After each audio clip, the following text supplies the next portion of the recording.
Hordoftoota keenya kabajamoo akkam jirtu? Fayyaa keessanii? 433 Afaan Oromoo irratti odeeffannoo ispoortii gaggabaaboo galgala kanaaf jenne qabannee isiniif dhiyaanneerra. Hanga xumura qophii keenyaatti nu faana turaan afeerraa keenya. Tapha darbii kaleessa biyya Indooneeziyaa magaalaa Maalaang keessatti taphatameen hokkarri deeggartoota kilabichaa lameen gidduutti mudate balaa cimaa qaqqabsiisuun miidiyaaleen baay'een gabaasaniiru.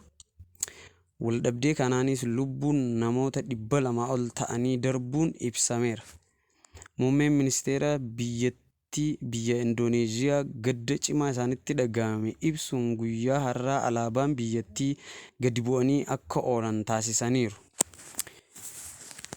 Namoonni tokko akka jedhanitti balaa kana caalatti kan cimse poolisoonni mootummaa boombii ija nama imimmaansu namootatti roobsuu isaaniiti jechuun miidiyaaleef ibsa kennaniiru.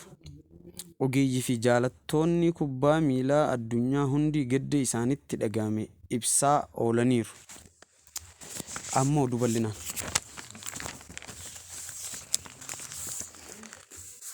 Odeeffannoo taphoota chaampiyoonsii liigii Awurooppaatiin immoo tapha guyyaa boruu biyya Xaaliyaanii magaalaa Miilaan isteediyeemii Saansirootti Inter Miilaan Baarseloonaa simatu hawwiin eegama. Odeeffannoo dabalataatiin taphataan sarara fuulduraa Inter Miilaan Lutaaroo Maartineez miidhama isarra ture irraa bayyanachuun taphichaaf qophii ta'uun himameera. Gama Baarseloonaatiin miidhamni kan hin jirre ta'uu leenjisaan kilabichaa obbo Zaavi Hernaandeez ibsaniiru. Taphni jaalatamaan chaampiyoonsii liigii Awurooppaa kun kibxata boruutii eegaluun hanga roobiitti itti fufuun kan adeemsifamu ta'a.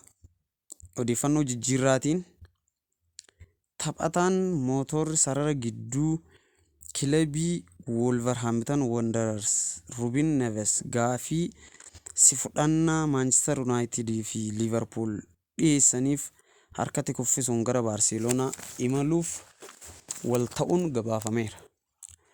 Kilabni Kaatalooniyaa Baarseloonaan foddaa jijjiirraa ammajjii dhufuutiin Usmaan Dembeelee gurguruun masaanuu isaanii kan ta'e Real Madrid irraa taphataa sarara fuulduraa Maarko Aseensiyoo fudhachuuf karoorfachuun Maarkaan gabaaseera.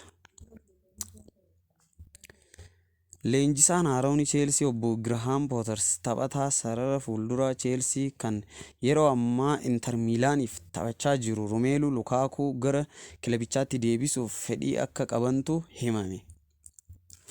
Cheelsiin taphataa sarara ittisaa qarqara mirgaa isaanii Rees James waliin waliigaltee haaraa waggaa 5 mallatteessuuf marii eegaluun ibsameera.